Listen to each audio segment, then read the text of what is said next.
As hy. Goeiemôre vriende. Welkom vanmôre ook dan by hierdie wonderlike geleentheid waar ons die voorreg het om 'n kindjie te doop. Ek wil sommer net begin deur die afkondigings te hanteer. Ek het want ons gaan vandag weer die dienste so inrig dat die kinders tot en met die prediking bly hulle binne in die kerk en dan beweeg hulle uit met prediking. Ons wil probeer om met kindermomente in te rig en alsulke goed in die diens. Ons wil 'n bietjie kyk of ons lofprysing met die video's en goed kan verbeter. Ons het 'n nuwe klankstelsel ingesit. So ons hoop dit gaan so 'n bietjie beter klink en so asseblief werk ook saam met ons daarmee. Nuwe intrekkers, besoekers vanmôre baie welkom. U is ook welkom by die kerkkantoor 'n draai te gaan maak en nuwe intrekkers vorm te kry direk na die erediens. Dan wil ek ook net prakties reël asseblief. As ons vanmôre is die hokkies nou mooi oop, maar dit gebeur baie keer dat ons het mense wat in die hokkies gaan sit. Ons wil graag reëlings hê. Ons weet die moederskamers is vir babatjies en dan wil ons graag die eerste 2 hokkies aan weerskante oop hou vir mense met klein kindertjies. Wat hulle die kindertjies nog te klein om by die kinderkerk in te skakel. Nie, ouers wil met die kleintjies in die hokkies sit. So asseblief ons die eerste 2 hokkies sal oophou vir ouers met kinders. Ons gaan ook bordjies daarop sit wat sê hierdie hokkies is bedoel vir ouers met kinders. Want baie keer kom ouers hierso dan is daar nie plek vir hulle om te sit met die kinders nie. So asseblief as ons dit kan net eerbiedig. En dan die deurkollekte gaan vanmôre vir plaaslike behoeftiges. Dan wil ons dan is daar doop vanmôre waar ons vir al die ouers en oumas en oupas en families baie geluk sê.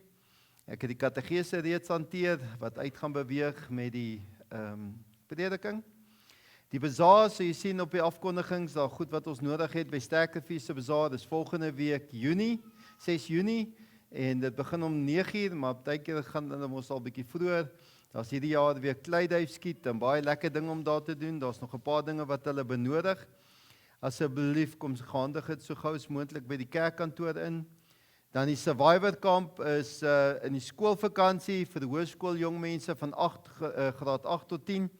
Daar's nog 'n early bird inskrywing tot en met Dinsdag, daarna ongelukkig die volprys gaan hulle vra.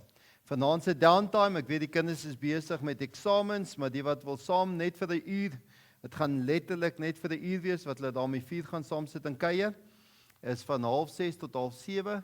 Asseblief kom kuier bietjie saam, vat 'n breek. En dan ook al die ander goed, die Bybelstudies, die kwart eeu is alles hierdie week, verloop dan soos normaal. En dan al die ander afkondigings kan jy maar net kyk op die blaadjie of wat uitstuur word. Dan wil ek ook net sê, een ding, die gitaar lesse donderdag vat eers weer na die skoolvakansie. Almal is besig met eksamens en toe besluit hulle gaan eers na die skoolvakansie. Kom ons raak stil, nou raak ons bewus van die Here se teenwoordigheid by hierdie mooi geleentheid.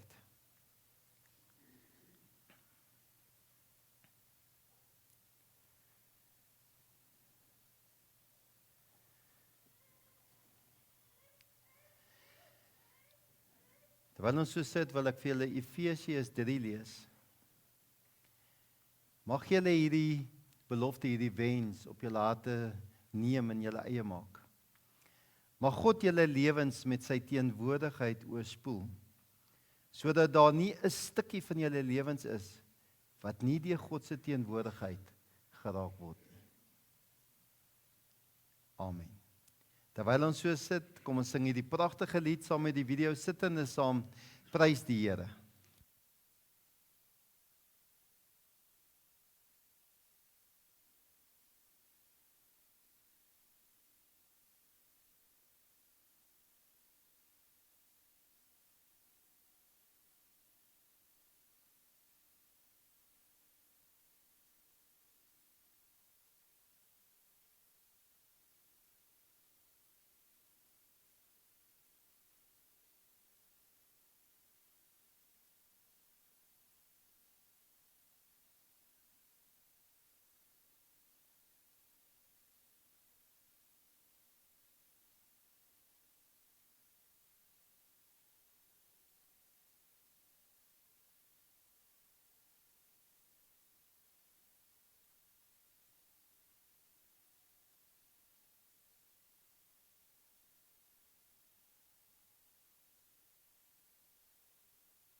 Kom ons groet mekaar in die naam van die drie-enige God, wat ons begeer, wat ons elke deel van ons wese gaan kom aanraak.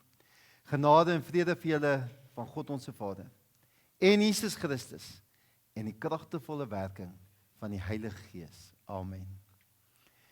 As ons mekaar so groet en ons begeerte is wie hierdie God is wat ons kom aanraak.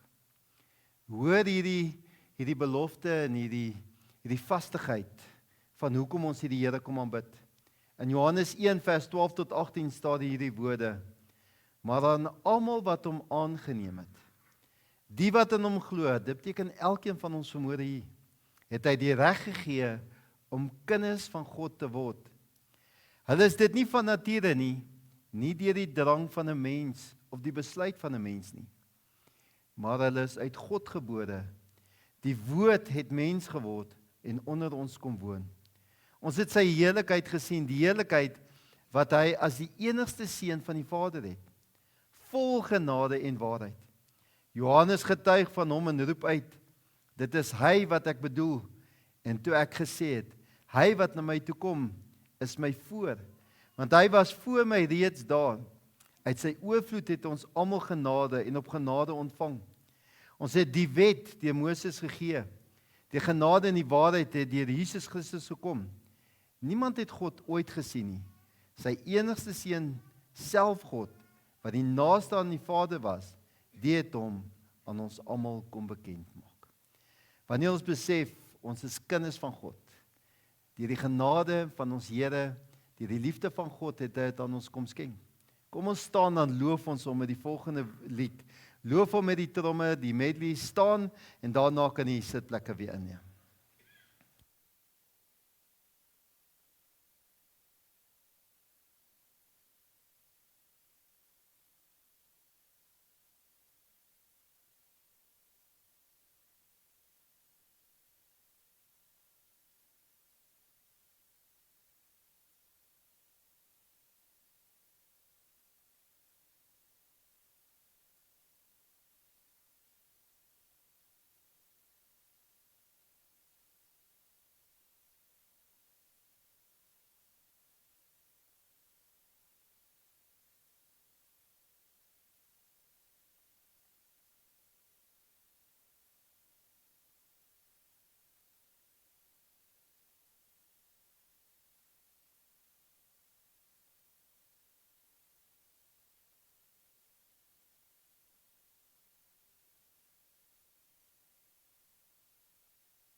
Dankie, kan die sitplekke weer inneem. Ek vra dan dat die doopouers na vore sal kom asseblief.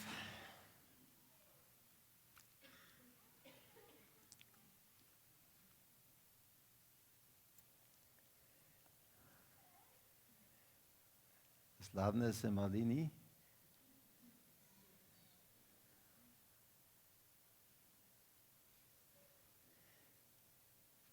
Going. Kom hulle. Twee raak bekommerd hiervoor. Sê, julle kan sommer hier kom staan, Larnes.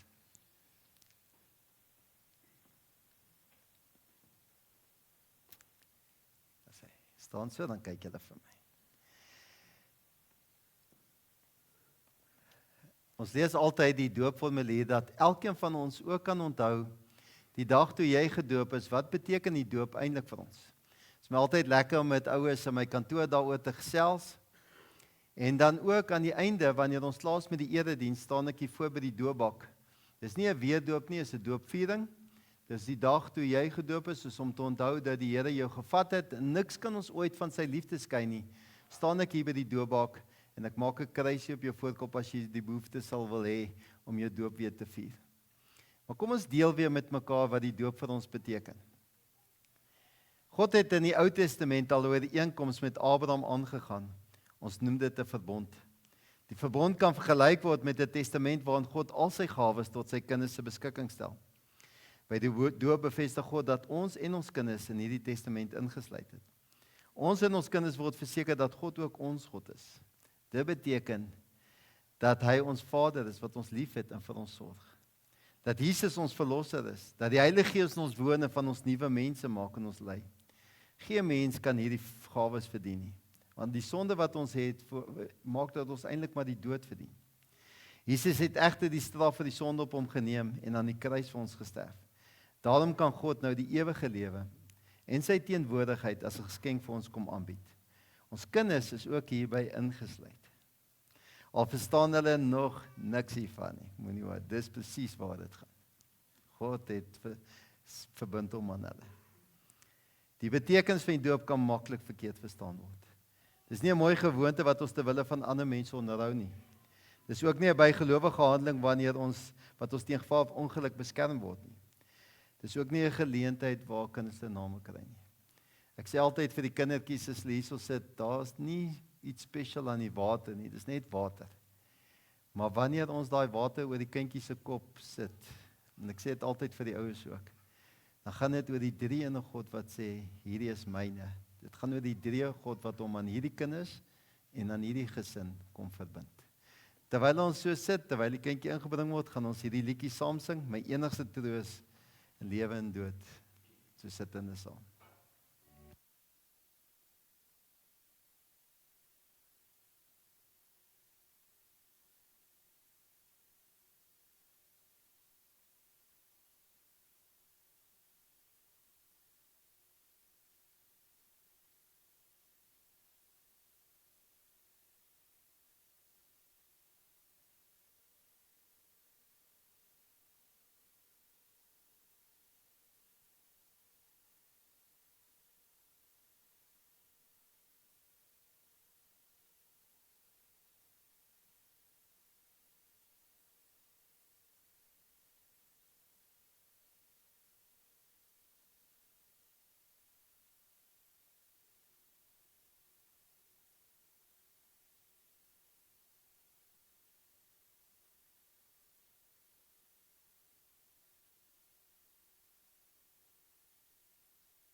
Julle het gehoor wat die doop beteken. Daarom vra ons dat julle op die volgende vraag sal antwoord. Bely julle dat hoewel ons kinders as sondaars in die wêreld gekom het en daarom eintlik onder die oordeel van God staan, hulle nogtans in Christus aan God behoort en as lidmate van sy gemeente gedoop moet word. Aanvaar julle die Bybel as die woord van God en aanvaar julle die leer van die kerk soos die belydenisskrif dit verwoord as die ware en volkomme leer van verlossing. Beloof jy om hierdie kind en die ander kindjies en die leer na die beste van julle vermoë te onderrig en ook te laat onderrig? Wat is julle antwoord?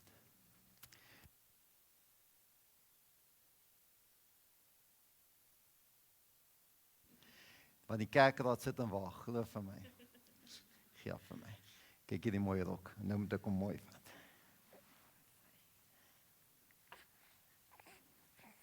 Is net alles nou verby. Alles nou, ek doop jou in die naam van die Vader, en van die Seun, en van die Heilige Gees. Amen. Gemeente, ontvang dan ook ons nuwe lidmaat, alles nou. Dis hy. Kyk hoe mooi, kyk sy vir julle.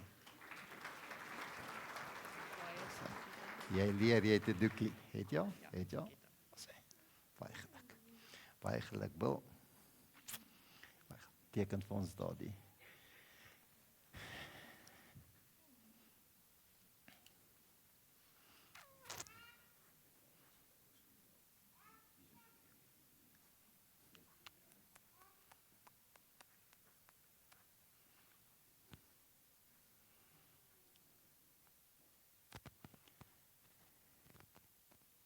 Kom staan dan wie by my. Ons gee dan ook vir julle 'n Bybel om hulle groot te maak in die weë van die Here, dat dit altyd vir julle 'n lamp is vir julle voete. Kom staan nie, aanbid ek vir julle. Julle kan vir die gemeente kyk, hulle gaan ook die seën op julle toe bid. Here, wanneer ons dan hierso staan en ons weet, Here, hoe groot is die genade dat U sê almal wat U aangeneem het, kan kinders van U genoem word. Hier staan 'n familie wat sê U is hulle Vader en hulle ontvang hierdie liefde deur die genade van ons Here Jesus Christus. En Here, daarom weet ons, hierdie bevestiging word 'n deel van ons DNA, deur U Heilige Gees wat vir ons bevestig dat God ons liefhet en deur ons genade ons wel betree het, en daarom is ons kinders van God. Hierdie ouers moet hierdie kinders grootmaak in die weë, dat hulle ook besef, al verstaan hulle niks, al kan hulle dit nie self keuses maak nie, al kan hulle dit nie verwoord nie, maar U, die drie in God, verbind hom aan hulle. Daarom bid ons die seën op hulle toe, dat die liefde van God, die genade van ons Here Jesus Christus, die teenwoordigheid van die Heilige Gees, altyd met hulle sal wees. Maar ook hulle sal seën met 'n ongemaak, en ook vir ons as gemeente, dat ons hierdie kinders elke dag sal grootmaak in U weë. En om dit reg te kry, moet ons gaan vind by die bron, by God, om sy woord oop te maak, en deur die genade van die Here wat ons lei, en U Heilige Gees wat vir ons wys hoe. Seën hulle, ons almagtige God. Amen. Vriende, kom ons staan, dan doen ons saam die geloofsbelijdenis. Julle kan sommer daar kyk. Ek glo in God die Vader, die Almagtige, die skepper van die hemel en die aarde, en in Jesus Christus, sy eniggebore Seun, ons Here, wat ontvang is van die Heilige Gees, gebore is uit die maagd Maria, wat gelei het onder Pontius Pilatus, gekruisig is, gesterf het en begrawe is, en ter helle neergedaal het, wat op die derde dag weer opgestaan het uit die dode, wat opgevaar het na die hemel, en sit aan die regterhand van God, die Almagtige Vader, van waar hy sal kom om te oordeel, die wat nog lewe en die wat reeds gesterf het. Ek glo in die Heilige Gees, ek glo aan 'n heilige algemene Christelike kerk, die gemeenskap van die heiliges, die vergifnis van sondes, die opstanding van die vlees en 'n ewige lewe. Amen. Dankie, julle kan julle sit lekker saam met die gemeente.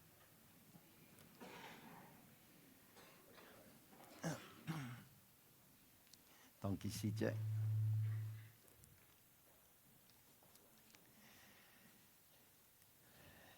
Ons wil dan ook aan al die ouers, familie en oumas, oupas ook dan sê baie geluk.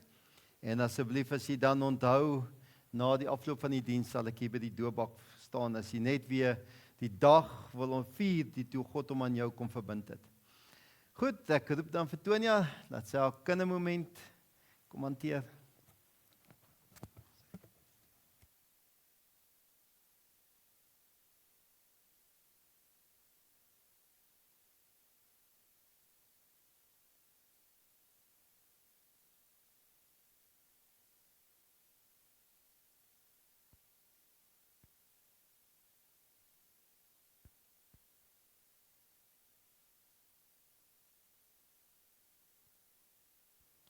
O, jy het mute gedruk. Baie dankie, dis sy.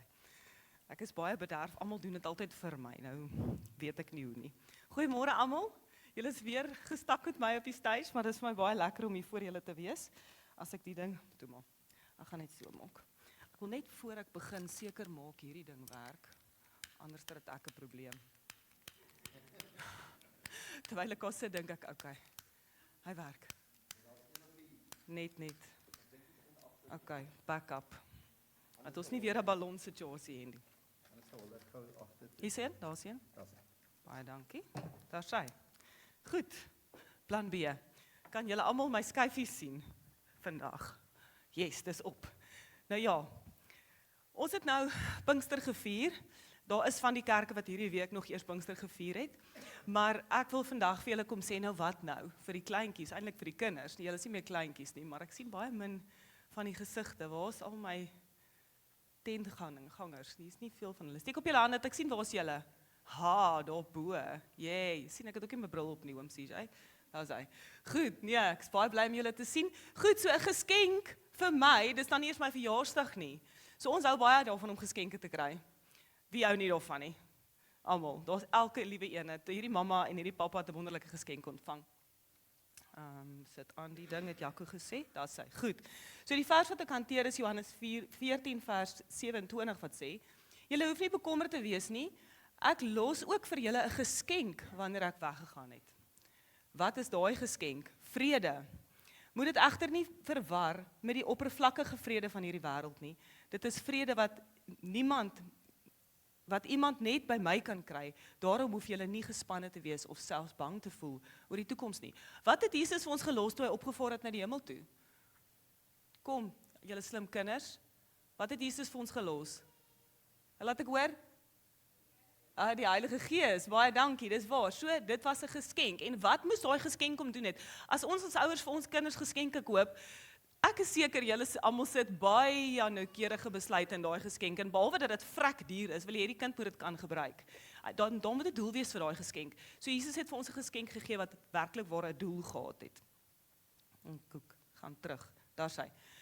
Nou, hoe gaan ek vrede kry in hierdie geskenk? So terwyl ek nou daarna kyk, daar's verskillende vertalings en al die vertalings het vreeslike verskillende verduidelikings van wat die Heilige Gees is.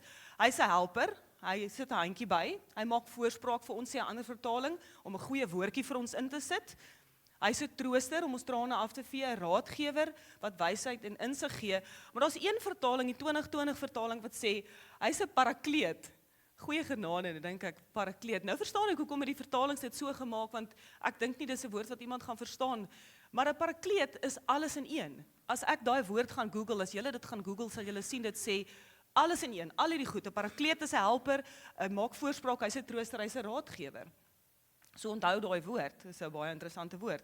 Nou ja, as jy nou lag hiervoor, dan gaan jy nou, of jy hierdie verstaan, dan sê jy nou jou ouderdom verklap, alles in een ma. Dis soos 'n ma wat alles vir jou doen. 'n Mamma wil graag alles vir jou doen. Nee, 'n mamma wil graag vir jou voorspraak maak en wil jou help. Pappa sal dalk bietjie die genot daar uitput om te sien hoe jy sukkel. Ek sien dit hoe in ons huis gaan, jy los hom laat hy bietjie sukkel, ek sal hom nou help. Maar ons mammas wil net dadelik vinnig help. So die Heilige Gees is soos 'n mamma wat jou wil help. 'n Parakleet se betekenis is iemand wat geroep is om bystand te lewer en ek het bygesit amper soos 'n ma. Goed, nou sonder 'n verjaarsdag, as ons 'n verjaarsdag kan ons moet koek hê. Stem julle saam? Wie wil nie koek hê op verjaarsdag? Daar moet dalk biltong op die koek wees, as jy nie hou van soetgoed nie, maar jy moet 'n koek hê. Kan ek my 2 helpers gou hier voor kry asseblief? Ek moes hulle initieer, want hulle moes gaan oefen by die huis. Goed, ek dink julle moet hier voor staan. Staan daar voor. Dan kan almal julle sien. Daar sy, goed. So, ek wil gou by julle hoor, het julle al koek gebak? Nog nie koek gebak nie. Maar as julle nou begin koek bak, sal julle dit kan doen sonder julle ma. Rarig. Ek vra ChatGPT, is dit nou jou nuwe ma? Nee, julle gaan dit nie sonder julle ma kan doen nie, ek weet, want as ek wil rustig wees, nee, gaan bak koek, gaan speel, nee, dan is dit al ewig iets. Wat kom nou hier in? Wat is nou volgende? So jy gaan nie sonder jou ma kan koek bak nie, stem julle saam. Net soos vir die Heilige Gees, ons gaan definitief saam met hom hierdie vrede tog van ons moet aanpak. Goed, wat bestanddeel het ons nodig vir koekbak? Eiers, Ja, wat nog? Meel. Wat nog? Suiker. Wat's daai? Baking powder. Gewoon peper in. Hoekom nie? Okay, daar's vir jou 'n koekbakpan. Right. Nou ja toe, beweeg daai kant toe dat jy nie meel op die vloer mors nie. Draai sodat die mense julle kan sien, julle doen dit vir die mense, nie vir my nie. Okay, nou ja toe, daar kom meel daarin, nê? Stem julle saam? Ja, goed. Okay, en dan? Suiker.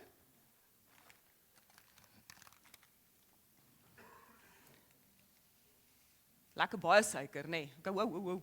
My, dit is nie te veel nie. Okay, wat nog? Bakpoeier.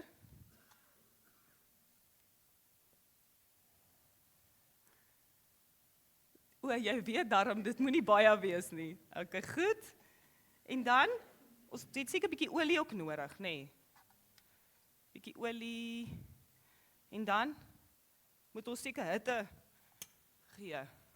Staan mooi, dat die mense kan sien. Daar sy.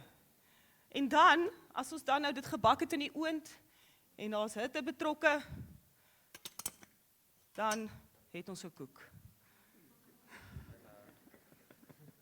Yes, like 'n bak ons koek op die verhoog.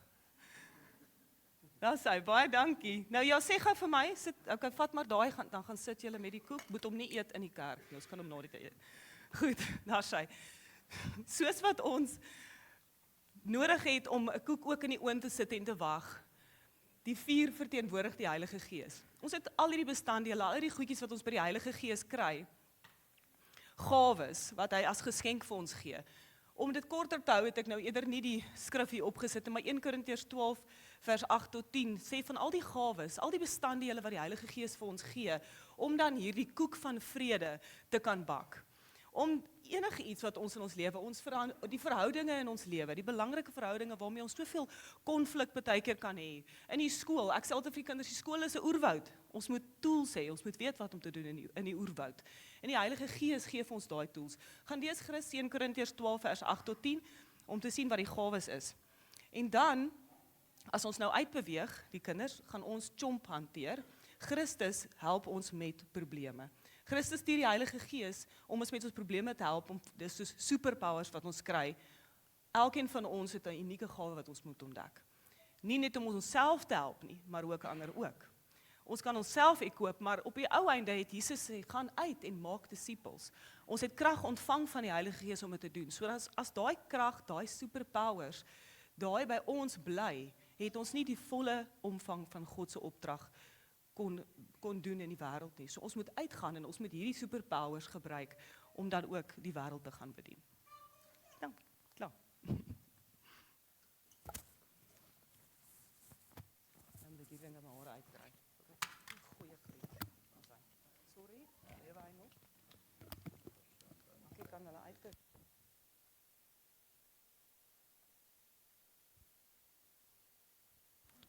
Kom ons staan en sing ons die lied vir die jong mense uitbeweeg, groot is die Heer.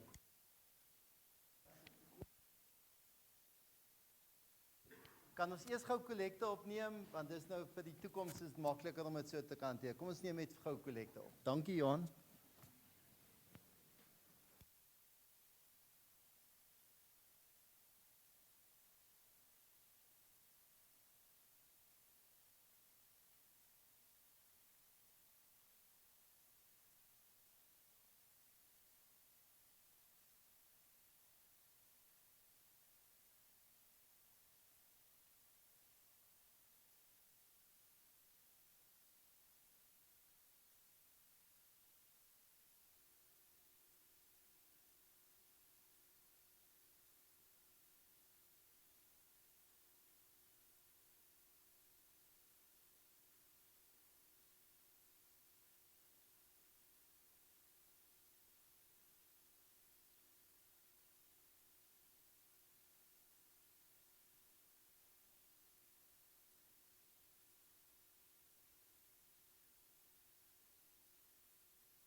die Heer en daarna kan ons jong mense uitbeweeg.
Dankie, kan die sitplekke inneem. Die jong mense kan dan uitbeweeg.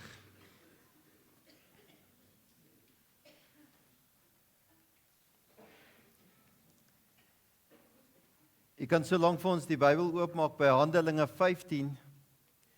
Ons gaan nou lees vanaf vers 35.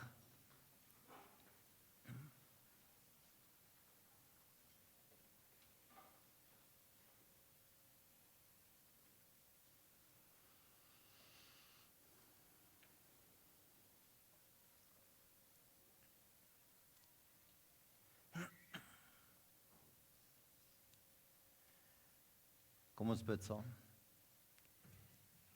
Ons almagtige God, wanneer ons so saam sing, groot is die Heer.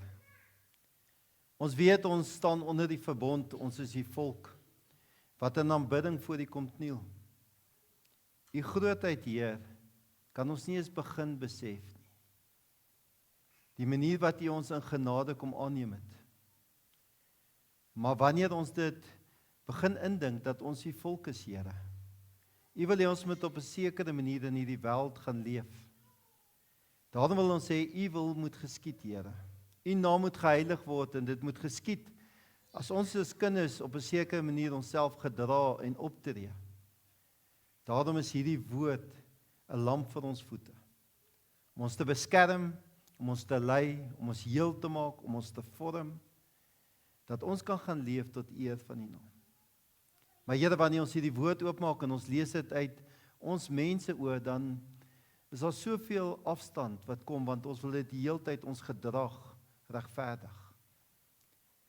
Daarom het ons U Heilige Gees nodig om ons oë te open, om ons ore te open om hierdie woord te hoor, om hierdie ontmoeting met die drie-enige God te ervaar, wat elke deel van ons menswees moet kom aanraak.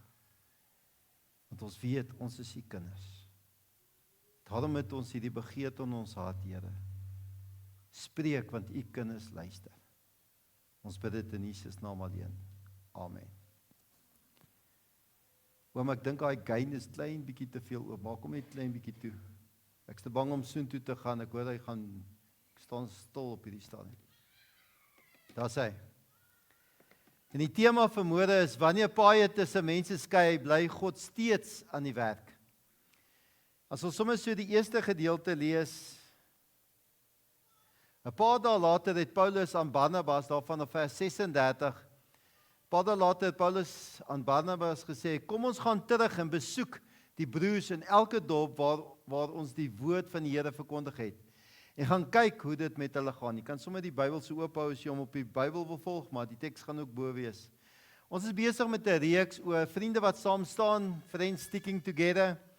En ons is besig die afgelope tyd om te fokus, hoe staan ons mekaar by, hoe lei ons mekaar, hoe fokus ons op God se wysheid. En vermoede hanteer ons nogal 'n onderwerp wat ons as Christene dit vir ons moeilik is om te kan hanteer, konflik. Om met mekaar vas te sit. Hoe werk dit in ons bestaan? Want ons het vriende nodig. Vriende wat jou help om daai grense in jou lewe te bewerkstellig. Nou is in die Bybelstudies, in my kantoor, praat ek baie oor, maar dis belangrik dat ons dit oor en oor, en ek het dit laasweek gesê en die ander tyd, party onderwerpe moet 'n mens vir vaslegging doeleindes oor en oor met mekaar herhaal. So een keer 'n jaar of een keer elke 2 jaar herhaal ek baie van hierdie, dat ons dit kan begin, dit deel van ons DNA word. Net soos wat jy in jou huis sekere grense in plek sit om dit wat vir jou belangrik is te beskerm. Ons sit hoë heininge op om die kroeks buite te hou. Ons sit elektriese heininge op om ons gewete te sis. Ons sit diewering, ons sit alarmsisteme binne in ons tuine om ons te waarsku as iemand in die tuin sou spring. En dan sit ons nog diewering voor die vensters op en dan ons nog alarms binne in die huis ook om ons te waarsku. En as jy nou regtig bang is soos ek, dan skuif jy nog die goed buite rond dat hulle besimpel val en al sulke goed is. Want jy kry mense wat net banger is aan ander mense. Maar net so werk dit ook in jou menswees. Jy moet grense in plek sit vir goed wat vir jou belangrik is. Ek teken altyd sulke wielietjies as jy in my kantoor kom my gesels, dan teken ek oor jou innerlike kind. Ons innerlike kind het sekere basiese behoeftes wat jy wil hê. Ons almal soek liefde. Dit is in 'n mens ingebou om liefde te soek. Dis kom jy na God soek, want God is die bron en die oorsprong van liefde. So liefde is deel van ons bestaan. So almal soek hierdie liefde. So jy sit sekere grense in plek en vriende moet help daarmee om hierdie liefde te kry. Ons almal soek sekuriteit in ons mense, fisiese sekuriteit, emosionele sekuriteit, finansiële sekuriteit, geloofsekuriteit. Daar's verskillende fasette van sekuriteit, maar ons almal het 'n basiese behoefte daarin. Ons almal soek 'n plek om te behoort. Jy wil deel van 'n groep mense wees, deel van die partykeer by die skole wil die kinders deel van die in-crowd wees. Ons almal soek iewers to belong. Dan wil jy gehoor word. Jy wil as wanneer jy jou opinie wil spreek, wil jy ander mense moet na jou luister. En as jy anderste is dit nie lekker vir jou as mense jou nie wil hoor nie. Ons almal so het kos nodig, klere nodig, daar so basiese behoeftes. Daai Maslow teorie van basic needs. En wanneer een van hierdie basic needs nie bevredig word nie, net een, dan gooi ons tantrums. Net soos wat 'n kind 'n tantrum gooi, gooi ons ook tantrums. Almal van ons doen dit net op 'n ander manier. Julle sal altyd sien as ek besig is om in my tantrum mode in te gaan, dan vou ek my arms. So almal wat met my werk, my vrou weet ook al, nou is ek baie naby 'n tantrum gooi. As ek op pad is soontoe, dan soos wat 'n kind hulle duim sy gaan, dan self-soothe ek spesiaal om dis 'n manier wat ek aangeleer het om te keer dat ek nie op 'n tantrum op pad is nie. Party mense doen dit met kwaad en woede wat hulle gooi. Party mense onttrek in dit stilstype en sal vir dae of weke nie met mekaar praat nie. Ander mense los alles weg, want dis nie in almal van ons se manier ingebou om hierdie goeie te hanteer nie. Die ander manier wat grense voor belangrik is ek doen altyd met die mense 5 tale van liefde. Ek weet baie mense hou nie meer daarvan nie. Ek dink dit is kardinaal belangrik. Want dit gaan oor emosionele versorging en om te hou vriendskappe werk in jou huis, met jou man of jou vrou, dit werk in jou werksplek, dit werk op skole, op alle fasette van terrein het jy hierdie vriende nodig om hierdie grense vir jou te help in plek sit. Laat jy voorkom dat jy daai tantrum kry, dat jy nie okay is nie. Emosionele versorging, want die 5 tale van liefde is geen iets anders as the idiot's way om emosionele versorging in plek te sit nie. Ons weet natuurlik, dit gaan oor daai words of affirmation. My vrou moet my die hele tyd vertel, ek is die beste braaier, ek kan nie braai om my naam te red nie. Sy moet vir my vertel, hoe is daar nie ou wat kan rigting hou soos ek nie, ek verdwaal altyd. So dis daai tipe words of affirmation wat jy wil weet en die mense naaste aan jou moet jou so versorg. Dan is daar acts of services. Ek love as ek my koffie maak. Ons hierdie week 2 keer beklei omdat ek vir myself moes gaan koffie maak het. Sy haal ook my klere uit die kas uit. As ek die dag nou regtig wil my eie klere aantrek, dan is ek sommer moeilik. So ek wil hê sy moet vir my partykeer daai goedes gee. Gifts, party mense hou van geskenke. Quality time is my seuns en hy wil hê pa kom spandeer net 10-15 minute hier in my lewe, verstaan wat aangaan en ek soos wat julle wat kinders het, ons verstaan nie koek en klou wat in hulle wêreld aangaan nie. Maar jy moet try om net in sy wêreld kom. My vrou se is ook quality time en physical touch. En as jy hierdie emosionele versorging in plek sit, dan gooi mense nie 'n tantrum nie. Hulle is okay. Daarom is dit belangrik om hierdie grense in plek te sit om te voorkom dat hierdie goed gebeur. Nog 'n ding, hoekom is dit belangrik? Boonbehalwe dat ons sê dis God se genade, dat God hom aan hierdie kinders kom verbind, dat hierdie ouers beloof hierso saam met ons gaan hierdie kinders grootmaak in die weë van die Here. Jy sien God se volk, ons het begin met die woorde dat ons die reg het om as kinders van God genoem te word. Sien, God se kinders leef op 'n ander manier as die wêreld se kinders. En ons vind dit in sy woord. Jy het sekere waardes, jy het sekere manier van doen, jy het sekere manier van optredes en dit word deel van jou bestaan as jou ouers jou grootmaak in die weë van die Here. En wanneer daai waardes begin, as ander mense kom en hulle oorstep die boundary, hulle tree teen jou waardes op, of soms mense in jou eie familie oortref die waardes, raai wat gebeur? Jy gooi jou tantrums. Dis dryf teen jou menswees in, daarom moet ons hierdie grense in plek sit. Hoe hanteer ons hierdie konflik? Want hierdie gedeelte wys vir ons dat konflik, die Bybel sê nie ons is almal net vriendelik en goed en vroom en daar is nie iets soos konflik nie. Die Bybel sê vir ons hierdie konflik is 'n werklikheid en dit word hanteer. En dat selfs ons as Christene van mekaar mag verskil. Hierdie gedeelte van Handelinge wat ons hier hanteer, speel 'n baie belangrike tyd af in die verloop van die Christendom se ontstaan.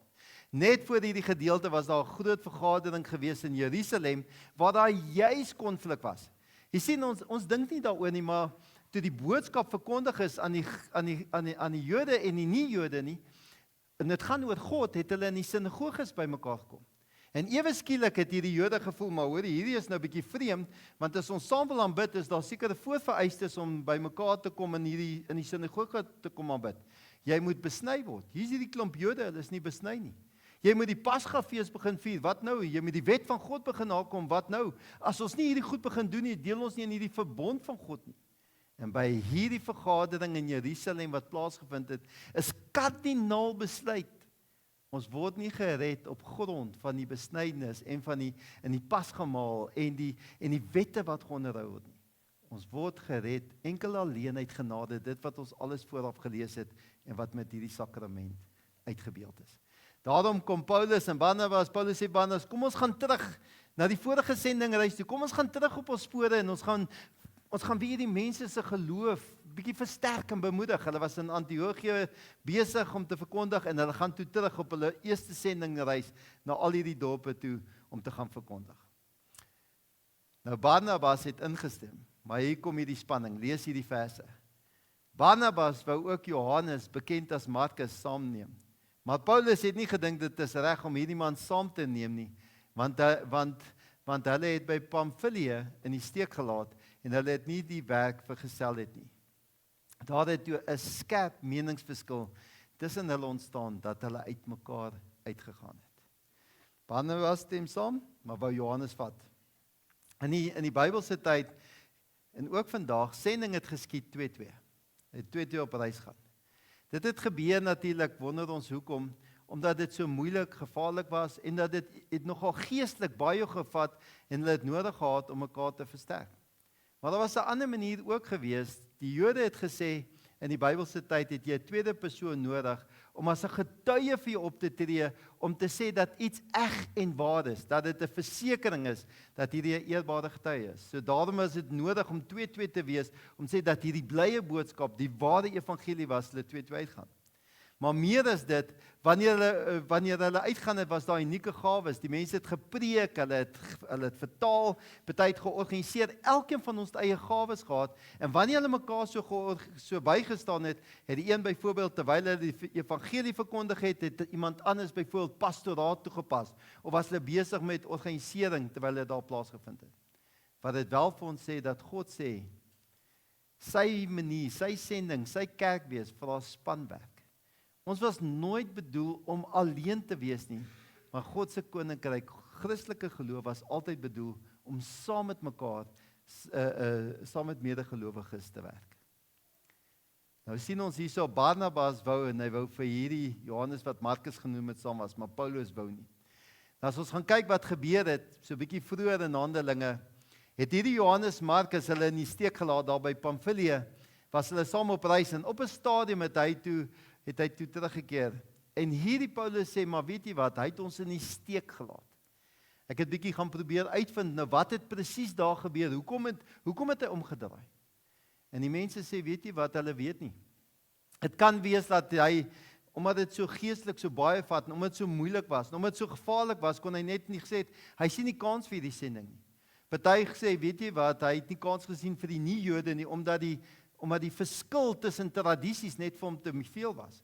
Ander het weer gesê, weet jy wat, hy het nie kans gesien vir Paulus se leierskap nie, omdat hy gemaklik was om eerder saam met Barnabas te werk. Maar hy het omgedraai en Paulus was nie gelukkig met hom, het gevoel hy het hom in die steek gelaat. Hierdie prentjie wil ek weer 'n keer vir julle wys vanmôre. Ons het vroeër die jare in ons tuine, het ons hierdie fonteine gekry wat hier daar gesit het, so bakkie.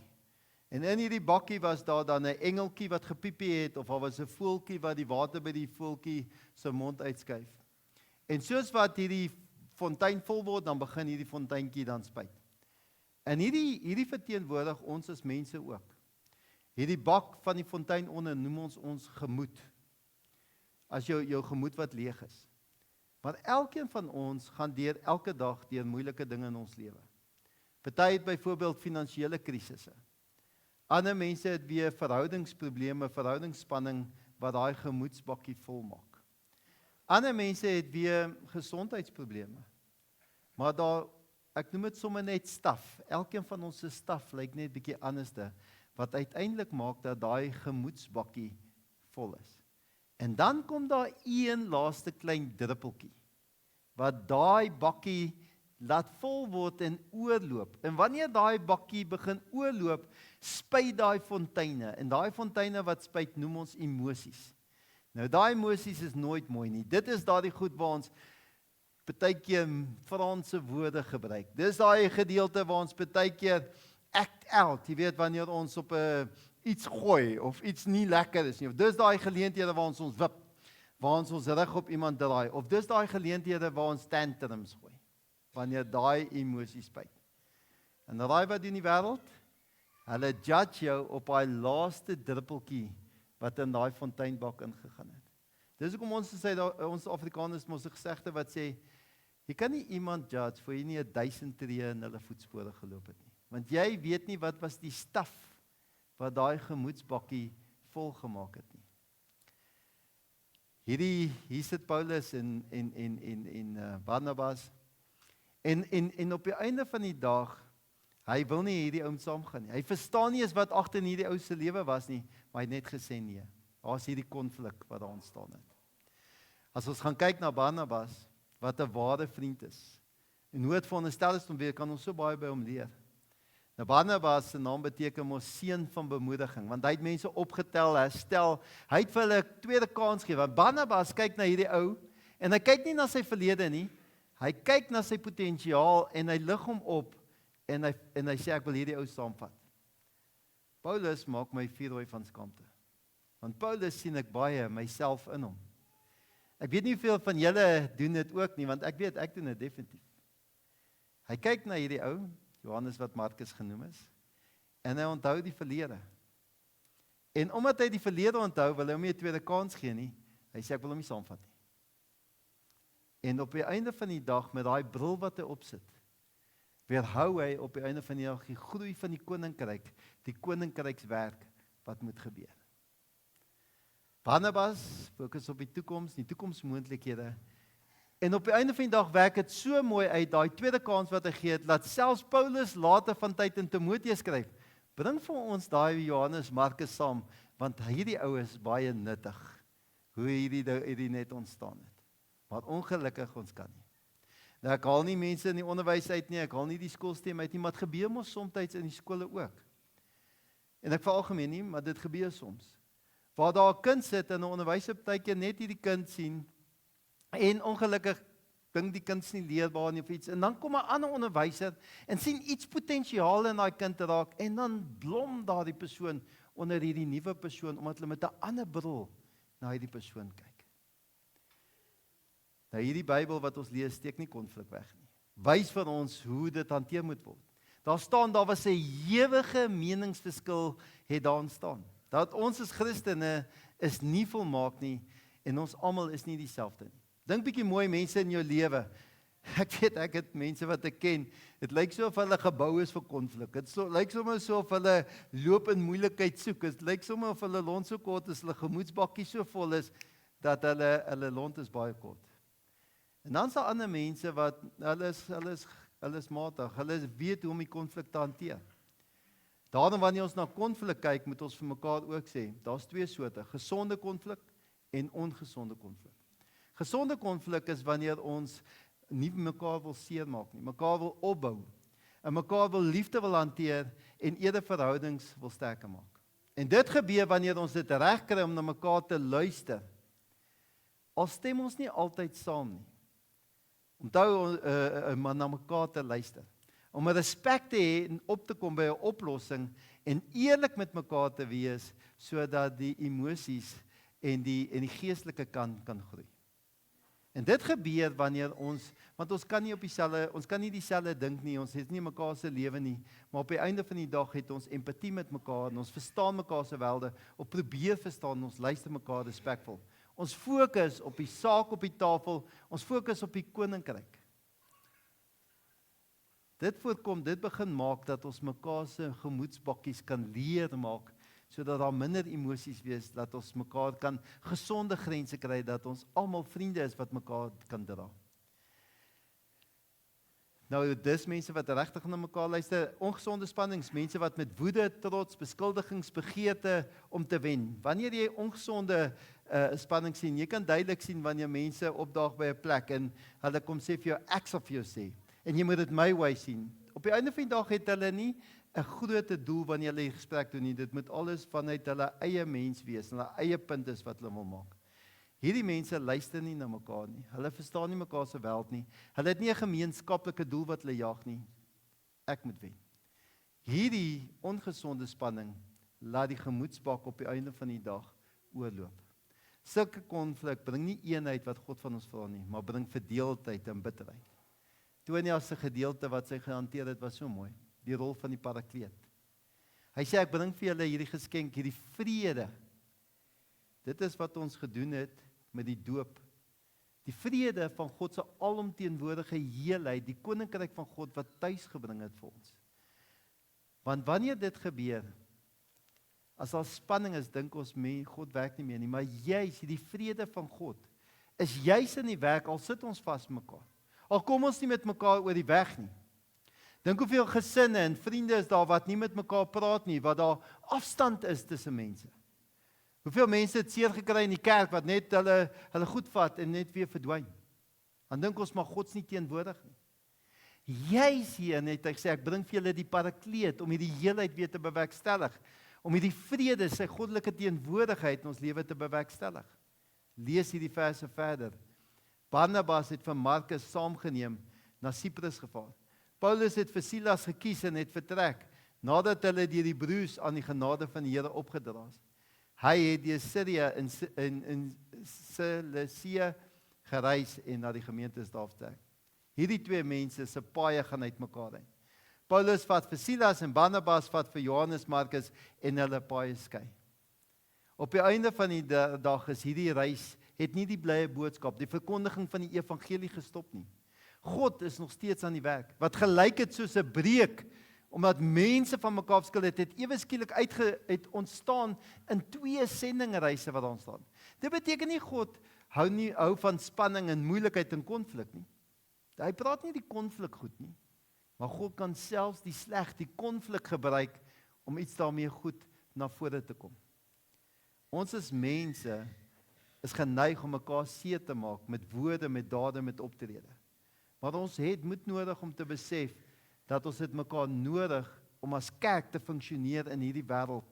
En ons kan dit alleenlik doen wanneer ons weet God is getrou, God bly aan die werk en ons fokus moet wees op die koninkryk van God wat naby gekom het. Nou as julle sê, maar hoe hanteer die mense dan vir Paulus en Barnabas? Hoe hanteer ons hierdie gedeelte? Want Paulus is tog die belangrike Paulus wat die meeste van die boeke in die Nuwe Testament geskryf het. Die groot sending Paulus, wat maak ons dan met hom? Is hy dan verkeerd? Maar Paulus op die einde van die dag het op die einde van die dag opgetree volgens wie hy was. Hy was hierdie skrifgeleerde. Hy het beginselvas opgetree volgens sy tradisie. Mens kan sê in vandag se tyd, once bitten, twice shy. Maar Barnabas het teenoorgestelde, want Paulus wou staan vir die waarheid, vir die verantwoordelikheid. Barnabas het gestaan vir genade en liefde. Al twee hierdie partye is belangrik. Al twee die kerk nodig. Paulus, liefde sonder waarheid is oppervlakkig. As ons net koelkoud by al die beloftes en die waarhede en die feite bly, maar daar's geen genade van God nie, dan word dit oppervlakkig. Barnabas sê, weet jy wat, waarheid sonder liefde is net klippad. Het geen betekenis in ons bestaan.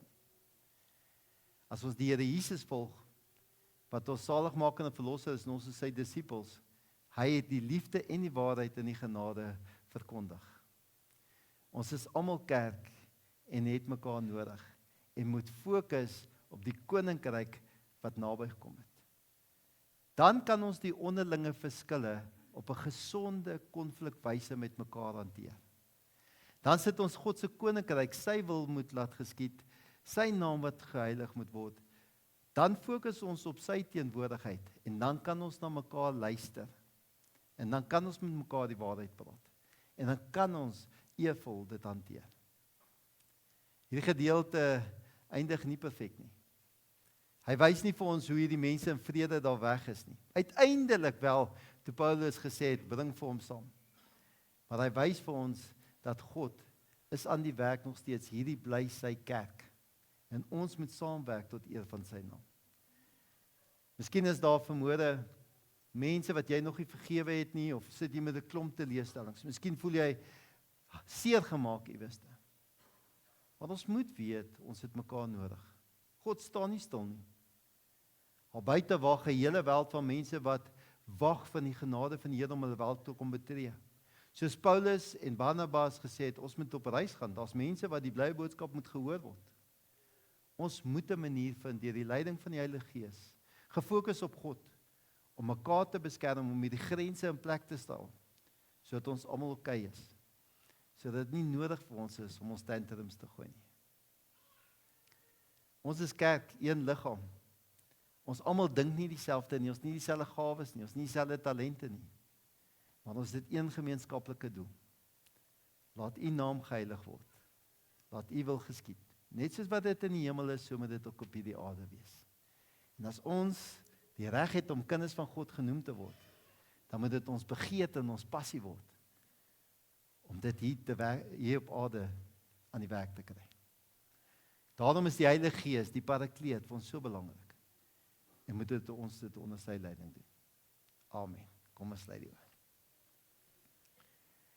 Here,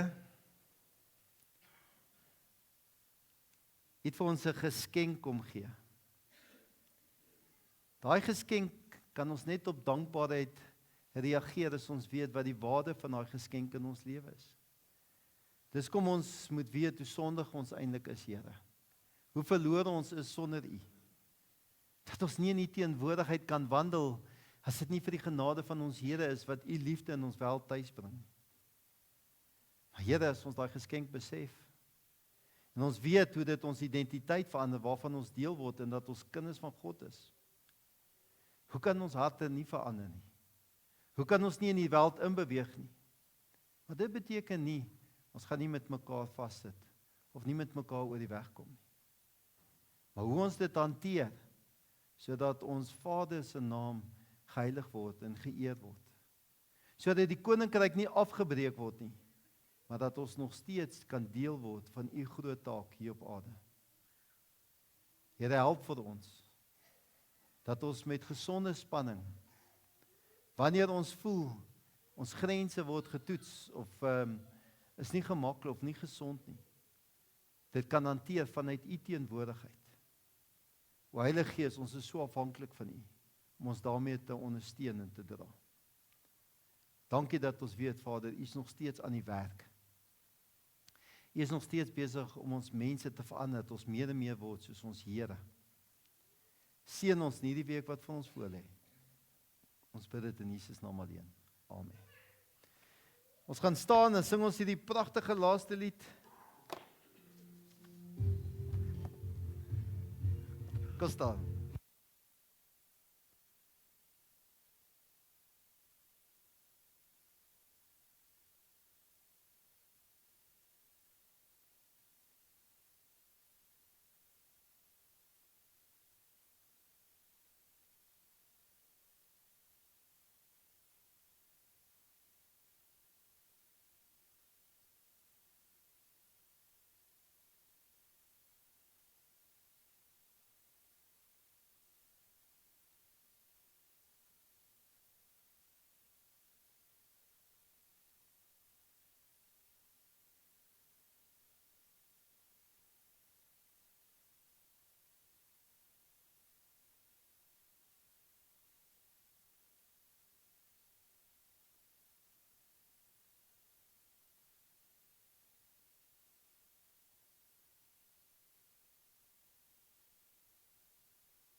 ontvang nou die seën van die Here. Mag die liefde van God, die genade van ons Here Jesus Christus en die teenwoordigheid van die Heilige Gees met u wees van nou af tot in alle ewigheid. Amen.